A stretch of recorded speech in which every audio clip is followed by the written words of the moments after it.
प्रधानमंत्री नरेंद्र मोदी अद्य गुजरात प्रदेशस्य गढोधा चौकी साबरकांठा क्षेत्रे साबर डेयरी इत्यस्य नैकानां परियोजनानाम् उद्घाटनं शिलान्यासं च करिष्यति। 1,000,कोटितोप्यधिकाभिः एताभिः परियोजनाभिः क्षेत्रे ग्रामीण अर्थव्यवस्थाम् उपचिते सम्भाव्यते।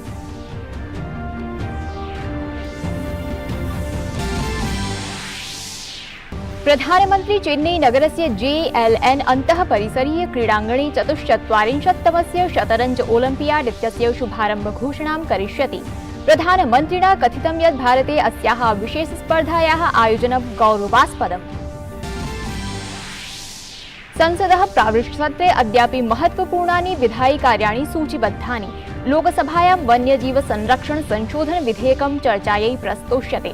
तत्रैव राज्यसभायां भारत अंटार्क्टिक विधेयकं प्रस्तोष्यते।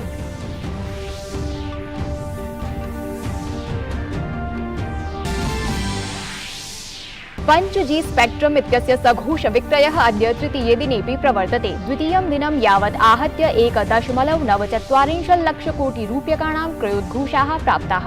गतदिवसे 5 चक्रेषु केवलं 0.04 लक्षकोटिरूप्यकाणां क्रयोद्घोषाः अभूत्। क्रीडावार्तासु अद्य बर्मिंघम नगरे राष्ट्रमंडल स्पर्धाः प्रारप्स्यन्ते। ओलंपिक पदक विजेता PV सिन्धु उद्घाटन समारोहे भारतीय दलस्य ध्वजवाहिका भविष्यति। क्रीडासु 22-30 सदस्यानां भारतीयं दलं सम्मिलितो भविष्यति। तृतीये एकदिवसीये द्वन्द्वे 19-100 धावनाङ्कैः वेस्ट इण्डीज दलं पराजित्य भारतं त्रयाणां द्वन्द्वानां स्पर्धा श्रृङ्खला विजितवत्। स्तोभरक्षकः क्रीडकः शुभमन गिल क्रीडा श्रृङ्खला पुरुषः घोषितः।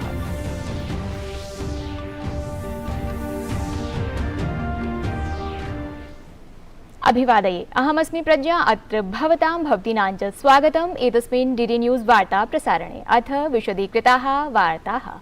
प्रधानमन्त्री नरेंद्र मोदी अद्य स्वीय गृहप्रदेश गुजरातस्य यात्रायां साबर डेयरी इति दूधकेन्द्रस्य निरीक्षिष्यति तथा च 1,000,कोटितोप्यधिक नैकानां परियोजनानाम् उद्घाटनं शिलान्यासं च करिष्यति।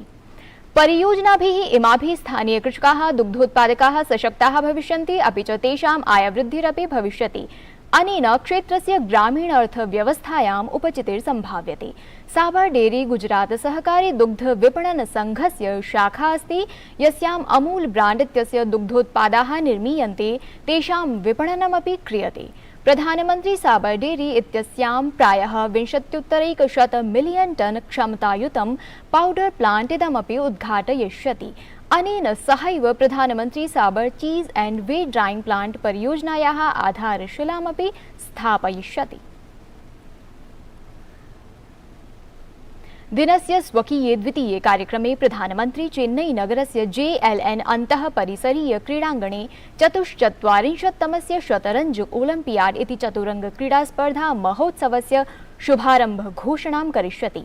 एतेन सहैव चतुरंगस्य महास्पर्धायाः उद्घाटनं भविष्यति। प्रधानमन्त्री मोदीवर्यः ऐषमः जून मासस्य 19 दिने नवदिल्लीस्थे इंदिरा गांधी राष्ट्रिय क्रीडाङ्गणे प्रथमवारं चतुरंग ओलम्पियाड् अग्निशलाका श्रृङ्खलायाः शुभारम्भं कृतवान् आसीत्। अग्निशलाका एषा स्पर्धायाः 40 दिवसावधौ प्रायः 20,000 किलोमीटर मितां यात्रां कुर्वती देशस्य 75 ऐतिहासिकस्थानेषु प्राप्य महाबलिपुरम स्थले सम्पूर्त्यै गमिष्यति। ततः च स्विट्जरलैण्ड् देशस्थितिम् अन्ताराष्ट्रिय चतुरंग महासंघस्य मुख्यालयं प्रति गमिष्यति। 44तमः चतुरंग क्रीडा स्पर्धा महोत्सवः ऐषमः जुलाई मासस्य 28 दिनाङ्कात् अगस्त मासस्य 9 दिनाङ्कं यावत् चेन्नई नगरे आयोज्यते। 27-19 प्रवर्तमानायाः एतस्याः प्रतिष्ठित प्रतियोगितायाः आयोजनं प्रथमवारं भारते अथ 30 वर्षाणाम् अनन्तरम् एशियायां क्रियमाणं वर्तते। संसदः प्रावृट्सत्रं प्रचलति। अद्य द्वयोः सदनयोः नैकानि महत्वपूर्णानि विधायि कार्याणि सूचीबद्धानि सन्ति। अद्य लोकसभायां 1,20,200 वर्षस्य वन्यजीव संरक्षण संशोधन विधेयकं चर्चायै प्रस्तोष्यते। सहैव देशे क्रीडासु वृद्ध्यर्थं तथा अस्मिन् प्रकरणे प्रशासनेन उत्थापितेषु पदक्षेपेषु सदने 93-तमस्य नियमान्तर्गते चर्चा अग्रे प्रचलिष्यति। तत्रैव राज्यसभायां केन्द्रीयमन्त्री जितेन्द्र सिंहः 22-तमवर्षस्य भारत अंटार्कटिक विधेयकं प्रस्तुष्यति। विधेयकं लोकसभातः पूर्वमेव अस्मिन्नेव सत्रे पारितं जातम्। 21-तमवर्षस्य राष्ट्रीय डोपिंग रोधी विधेयकं लोकसभायां ध्वनिमतेन पारितं जातम्। अस्मिन् विधेयके क्रीडासु डोपिंग रोधी गतिविधीनां नियन्त्रणाय राष्ट्रीय डोपिंग रोधी प्राधिकरणस्य विरचनं विहितम्। एतदतिरिच्य डोपिंग रोधी गतिविधीनां नियोजनस्य, कार्यान्वयनस्य, निरीक्षणस्य तथा च अस्मिन् प्रकरणे नियमोल्लङ्घनस्य परीक्षणस्यापि प्रावधानं वर्तते। अस्यान्तर्गते डोपिंग रोधी नियमानाम् उल्लङ्घने सति क्रीडकाः पदकाङ्क पुरस्काराणां च कृते अयोग्याः उद्घोषयिष्यन्ते। निर्धारितावधये प्रतियोगितासु प्रतिभागित्वादपि बहिः कर्तुं शक्यते। सदने विधेयकोपरि चर्चायाः उत्तरे युव प्रकरण क्रीडामन्त्री अनुराग ठाकुरः कथितवान् यत् विधेयकेनानेन क्रीडकानां हिताधिकाराणां च रक्षा भविष्यति। 5G स्पेक्ट्रम इत्यस्य सघोष विक्रयः अद्य तृतीये दिनेऽपि प्रवर्तते। द्वितीयं दिनं यावत् आहत्य 1.94 लक्षकोटिरूप्यकाणां क्रयोद्घोषाः प्राप्ताः। शासनेन प्रथमदिनस्य चतुर्षु अपि चरणेषु 1.45 लक्षकोटिरूप्यकाणां क्रयोद्घोषाः प्राप्ताः। द्वितीये दिने 5 चक्रेषु केवलं 0.04 लक्षकोटिरूप्यकाणां क्रयोद्घोषः अभूत्। इत्युक्ते दिनद्वये विहिते सघोष विक्रये आहत्य 9 चरणेषु 1.94 लक्षकोटिरूप्यकाणां क्रयोद्घोषाः प्राप्ताः सन्ति। स्पेक्ट्रम इत्यस्य द्वितीयदिनस्य क्रयोद्घोषैः उत्साहितेन प्रशासनेन एषः सघोष विक्रयः तृतीयदिनाय वर्धितः। केन्द्रीयः दूरसञ्चारमन्त्री अश्विनी वैष्णवः यः सूचितवान् यत् पञ्चमश्रेण्याः स्पेक्ट्रम इत्यस्य सघोष विक्रयस्य द्वितीये दिने 5 चरणात्मकः क्रयोद्घोषः प्रावर्तत। अथ आन्तं 0.04 लक्षकोटिरूप्यकात्मकाः क्रयोद्घोषाः प्राप्ताः।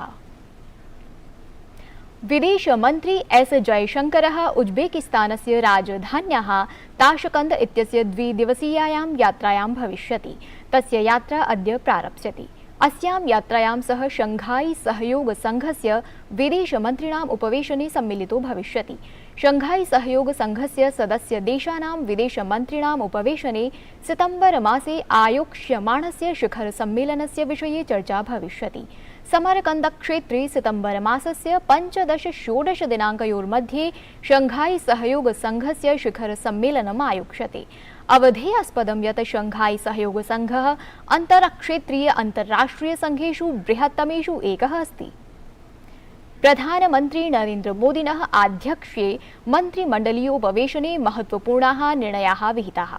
उपवेशने द्वयोः प्रकरणयोः चर्चा जाता, यस्यां भारत संचार निगम लिमिटेड इत्यस्य पुनरुद्धाराय अनुमतिः प्रदत्ता।